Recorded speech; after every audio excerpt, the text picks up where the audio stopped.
us on this year's most epic adventure. 3 men, 1 objective: to catch a quarry affectionately known as the Prince of the River. Nestled in the quintessential English market town of Newark on Trent, this is Bob's Island.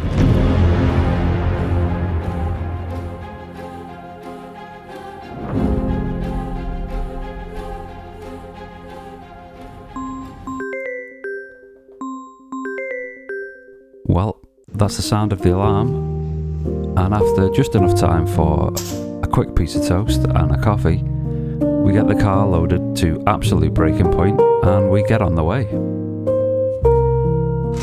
We are on the way to Bob's. Bob's Island. Nothing very good. Good could be out on the road.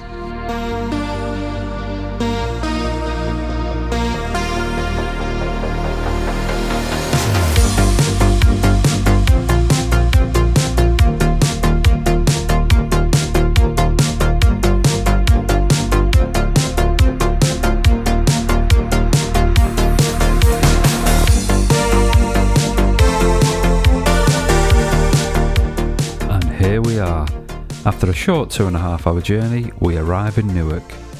At the gate to the venue, you'll notice a sign: just call the number for access anytime, day or night. You get a code for the lock and away you go. There's also a Facebook group which is worth joining, as people often share information and catch reports. Once we were inside the venue, we wasted no time and scoped out all of the available pegs.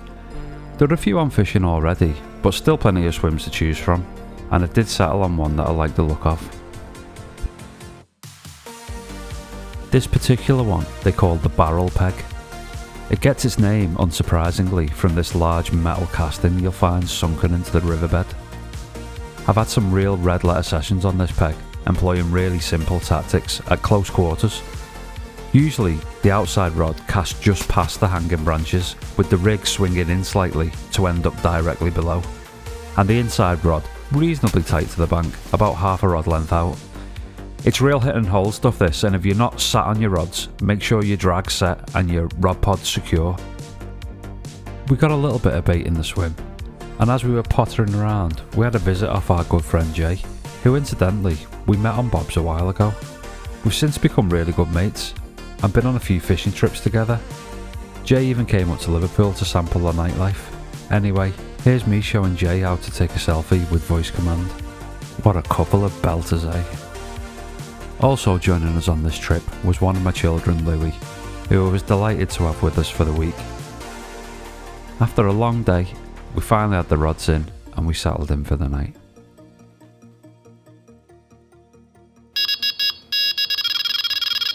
And just like that, Lou was into his first barbel. After an epic battle and a well-earned rest, the fish was away. I wondered if Lou felt the same rush of adrenaline I experienced all those years ago with my first barbel. And although this turned out to be the only fish of the night, we went into day 2 with excitement.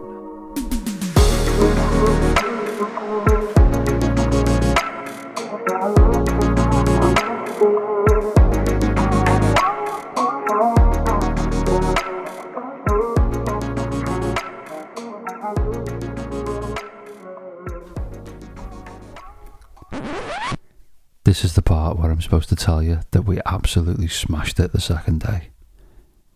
Unfortunately, it's just not the way it turned out.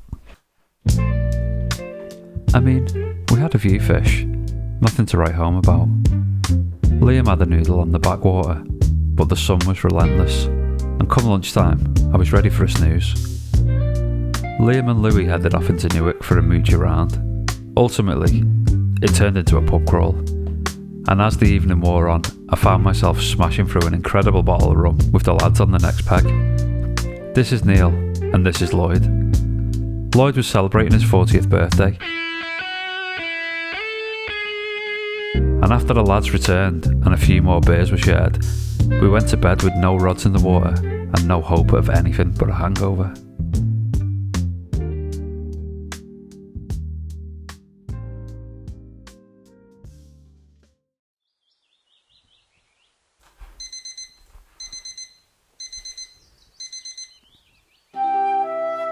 The next morning, I woke up with a head feeling like a pint of maggots.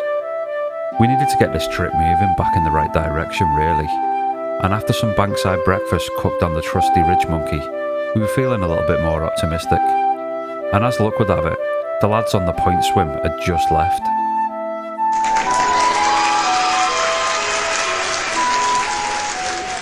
We made the most of this opportunity and wasted no time spodding out a decent bed of the Scouse growlers, hemp and pellets, priming the spot we intended to fish for the remaining 3 nights, and things were looking up.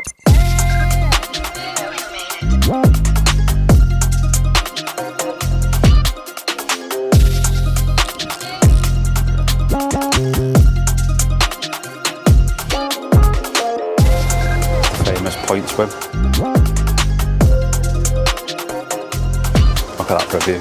You can see why people love coming in, especially on a day like today. It's absolutely glorious there.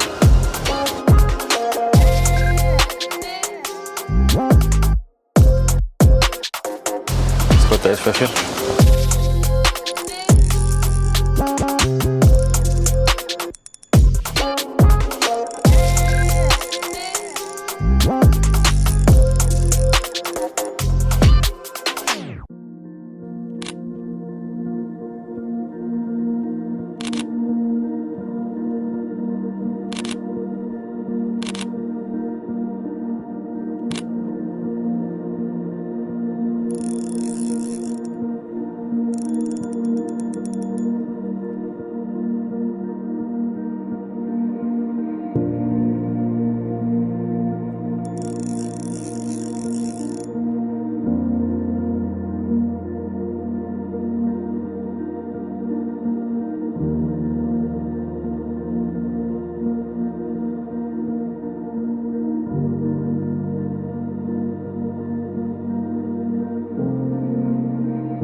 Get the rod tip up, Blue Dog.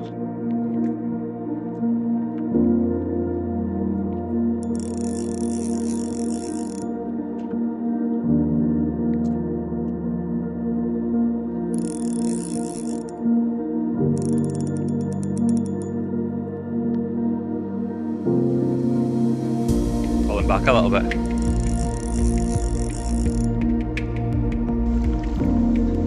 Gently does it, Luke. If it needs to go, let it go. It's fine. It'll come eventually. Up in the air, mate. Don't let it go around the net. You got it, you got it, you got it. Oh, yeah. Yeah. Well, he's in again here with another absolute pearler. Think of that, Lou. Yeah. You bent your arm off, didn't it?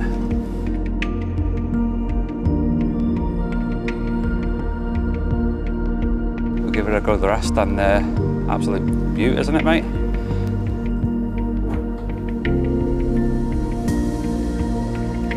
With that fish safely away and the spot now well established, all the effort keeping the bait going in was paying off and the bites kept coming.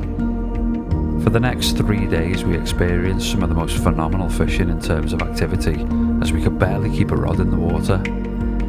We stopped counting eventually, but ended up with around about 40 or 50 barbel landed. This really is an enchanting place and somewhere I'd come more often if I lived a bit closer. Leander, who runs the fishery, always looks after us and makes us feel very welcome. I'd also like to give a special mention to a local angler, Darren, who was fishing with his daughter on the backwater. He had a cracking barbel and he shared some really interesting stories about the fishing in the local area over the years. Daz, if you're watching this, mate, tight lines. And as far as our trip was concerned, it was job done. We came with the intention of testing out some new hook baits we'd been working on, and with all the action we'd had, we were able to get some valuable insights. If you want to follow along with our fishing adventures, be sure to subscribe to this channel and follow us on Instagram at Scouse_growlers.